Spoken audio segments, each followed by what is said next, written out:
अस्सलाम वालेकुम व आदाब। मुझ जैसी नाचीज़ को यहाँ पर आज बोलने का मौका मिला, सबसे पहले मैं नईम भाई का बहुत बहुत शुक्रिया अदा करता हूँ। और उसके साथ साथ मैं जो चिनाब टाइम फाउंडेशन है इनको मुबारकबाद देता हूँ, जिसमें हमारे हमदर्द भाई साहब हैं। उनके साथ साथ मैं इनकी मदर, जो हमारी भी मदर ही है, इनको भी मुबारकबाद देते हैं कि इस चिनाब टाइम को शुरू किया।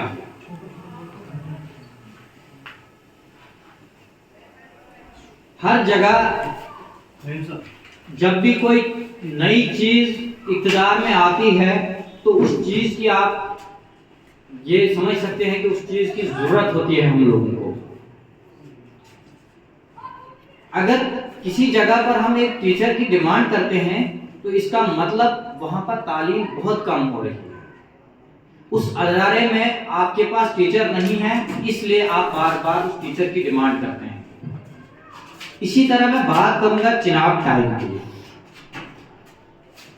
गालबन 2016-17 में चिनाब टाइम की फाउंडेशन रखी गई है। उस टाइम पर इस चिनाब खिते में शायद मेरे ख्याल से कोई भी वेब पोर्टल शायद नहीं था जब चिनाब टाइम की फाउंडेशन रखी गई थी। इस चिनाब टाइम को देखते देखते हमने भी बहुत कुछ सीखा, हमने भी बहुत कुछ किया। अक्सर जब भी हमें मैं खुद एक वेब पोर्टल चलाता हूं, अफसोस से मुझे कहना पड़ रहा है कि 10 फरवरी को मेरा वेब पोर्टल मुझसे फेसबुक ने पहले डिसेबल कर दिया है। उसके ऊपर अभी काम लगा हुआ है, अंदर भाई भी उसके ऊपर देख रहे हैं, फरीद साहब भी देख रहे हैं, उसके साथ साथ में बहुत सारी टीमें जो है उसको चेकआउट कर रही है कि शायद 10 मार्च को हमें वो वापस मिलेगा। तो जब चिनाब टाइम पर कोई खबर आती है, नईम भाई ने पहले ही कहा लहरों की तरह, सच में वाकई में ही वो लहरों की तरह, जैसे समंदर की लहर आती है ना, उस लहर की तरह वो ऊपर चली जाती है। उसका इफेक्ट कितने टाइम में पड़ता है ये देखना होता है। जब भी कोई खबर, चाहे वो अंजरुल साहब ने की, चाहे फरीद साहब ने की, या राजा शकील साहब ने की, या नईमुल हक वानी साहब ने की, या अबरार साहब ने की जो बदरवा से है, या साइमा जी जो हमारी बहन है, इन्होंने कोई बुलेटिन चलाया, उसका इफेक्ट विदिन आवर हमें देखने को मिलता है। 7 या 8 महीने पहले की एक बात है, फरीद साहब एक गांव में जाते हैं जिसका नाम चाटा है। गांव का चाटा गांव में जाते हैं, वहां पर एक डिसेबल भाई हमारा है जिसकी लगभग 35 से 40 साल के आसपास की एज है, शायद पूरी तरह से वो डिसेबल है। एक स्टोरी करते हैं वहां पर, चलते चलते शायद किसी और काम से गए थे और उनकी स्टोरी कर दी। उस भाई को जो है उन दिनों पेंशन के केसेस चलते थे, पेंशन में वेरिफिकेशन करानी होती थी, आपको फिजिकल रिपोर्ट चाहिए होती थी सीएमओ की। तो उस भाई को लगभग 2 या 3 महीने से वो रिपोर्ट नहीं मिलती थी। सीएमओ साहब उनको कहते थे कि आप जो है इस बच्चे को इधर लाओ, फिर ही हम आपको रिपोर्ट दे सकते हैं।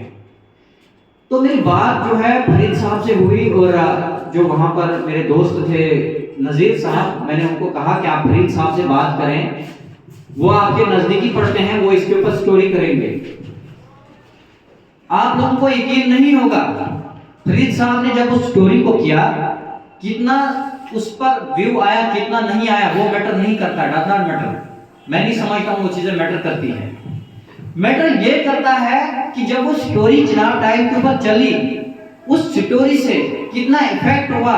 सीएमओ साहब को उस स्टोरी को देखकर उसको जो है सर्टिफिकेट देना पड़ा, और आज उस बच्चे को जो है उसकी पेंशन मिलती है। ये चीज हमें देखनी है।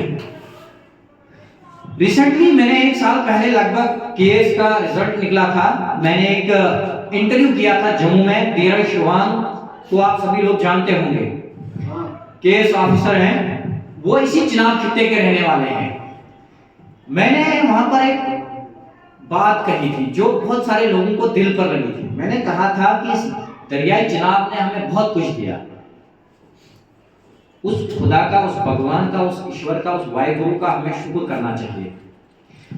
केस ऑफिसर इस चुनाव खिते से हैं, आईएएस ऑफिसर इस चुनाव खिते से हैं, आईपीएस ऑफिसर इस चुनाव खिते से हैं, तो फिर एक उस सहाफी की हम बात क्यों न करें जो ईमानदारी से, दयानतदारी से, बगैर किसी गवर्नमेंट सपोर्ट के इस चिनाब खिते में एक ऐसे चैनल का फाउंडेशन रखते हैं और जब किसी ने सोचा ही नहीं था मतलब, तो उसकी बात क्यों ना करें, उस राइटर की बात हम क्यों ना करें।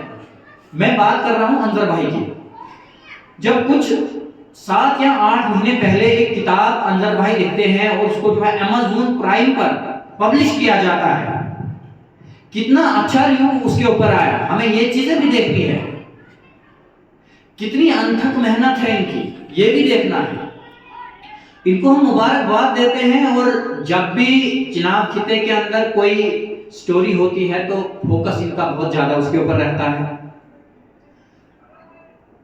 5-6 महीने पहले एक एक्सीडेंट यहाँ पर होता है जो कि फेक एक्सीडेंट था शायद, जिसको चिनाब टाइम के राजा शकील साहब ने पहले स्टोरी की, उसके बाद अंजर साहब ने उसके ऊपर फॉलो अप देते रहे और जब तक में इन्होंने उसका लास्ट मोड़ लाया, लास्ट एविडेंस लाया जिसमें यह भी दिखाया गया कि ये फेक एक्सीडेंट था, जो कि बदरवा साइड का एक भाई था जो कि कर्जे में बहुत डूबा हुआ था और उन्होंने बहुत सारे लोन लिए हुए थे और उसको बाद में अपने आप को जो है एक्सीडेंट दिखाना पड़ा और वो भाई जो है हरियाणा से कहीं मिला।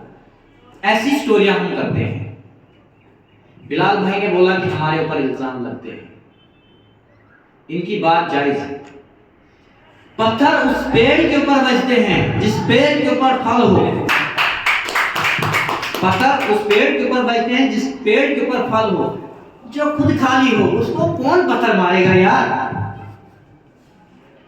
काम करने वाले बंदे जब होते हैं ना तो उनके ऊपर सबकी निगाहें होती हैं, चाहे एडमिनिस्ट्रेशन हो, चाहे लोकल हो, चाहे कोई भी हो, आपको सभी देखते हैं। रिसेंटली मैंने एक वीडियो अपलोड की थी अपने पेज के ऊपर जो कि एबीसी वर्ल्ड हिंदी की थी। उसका जो ओनर है साजिद खान है, वो मेरा अच्छा दोस्त है, दिल्ली का है।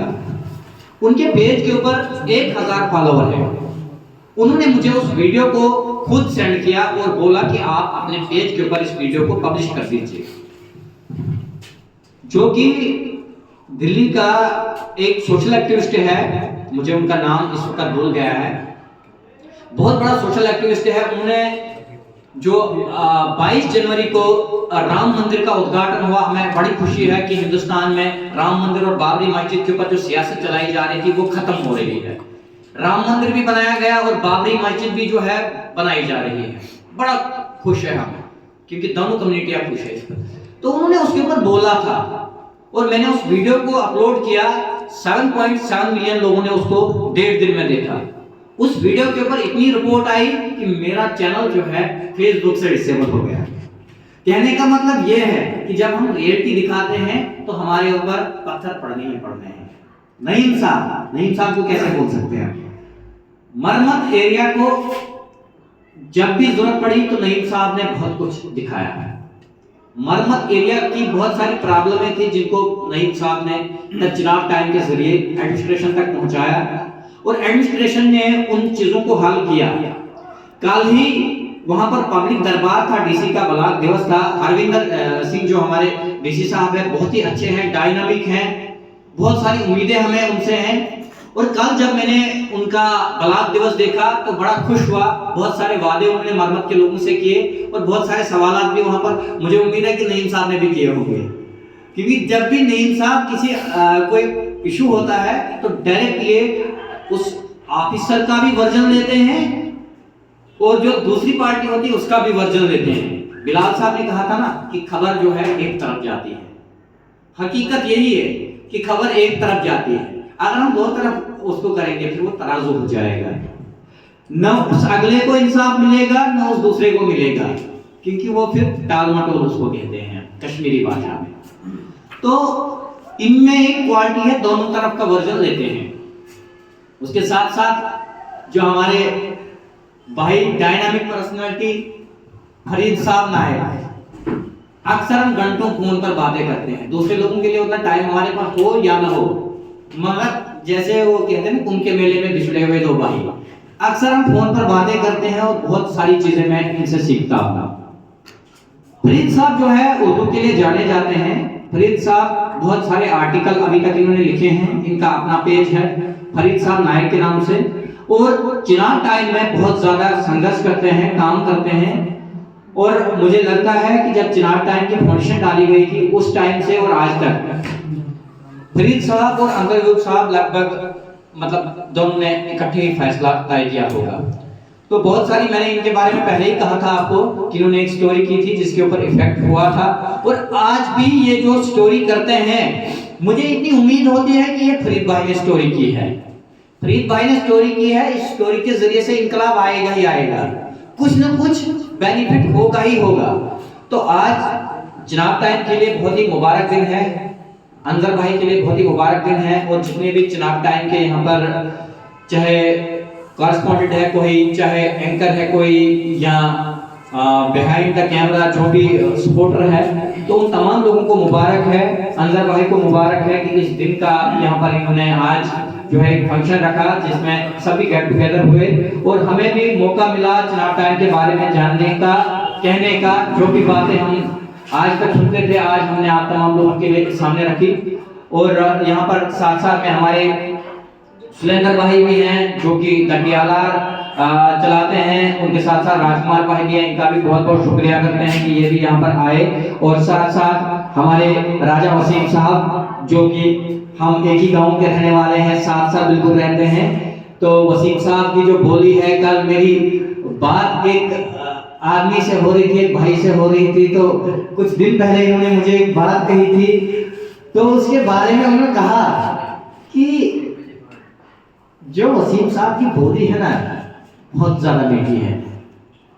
जब भी इनकी कोई रिपोर्ट आती है, इनका पेज है वॉइस ऑफ उजानपुर, उसके ऊपर कुछ बात हमारी कुछ दिन पहले हो रही थी वसीम साहब और मेरी, तो उन्होंने कहा भले ही उसमें 11,000 फॉलोवर है, भले ही उसमें 11,000 फॉलोवर है, मगर जब भी वसीम साहब कोई वीडियो उसके ऊपर चढ़ाता है तो मजबूर हो जाते हैं हम उस वीडियो को देखने के लिए, क्योंकि उसमें जो बोली होती है, जो लैंग्वेज होता है, जो बोलने का तरीका होता है, वो बहुत ही डायनामिक जबरदस्त होता है।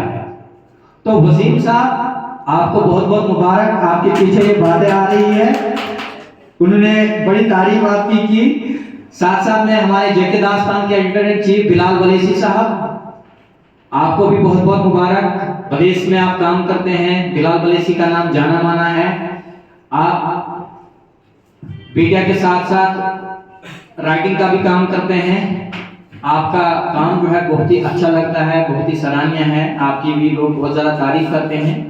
तो फिलहाल आप तमाम लोगों का बहुत बहुत शुक्रिया मुझे सुनने के लिए, मुझे यहाँ पर झेलने के लिए, और खासकर की चुनाव टीम को जो चुनाव टाइम कंडीशन है, आपको बहुत बहुत मुबारक। उम्मीद करूंगा कि इस दरियाई चुनाव से, इस चुनाव टाइम से बहुत बड़ी बड़ी आंधियां आए और उन आंधियों को अपने साथ अंजर चलाए।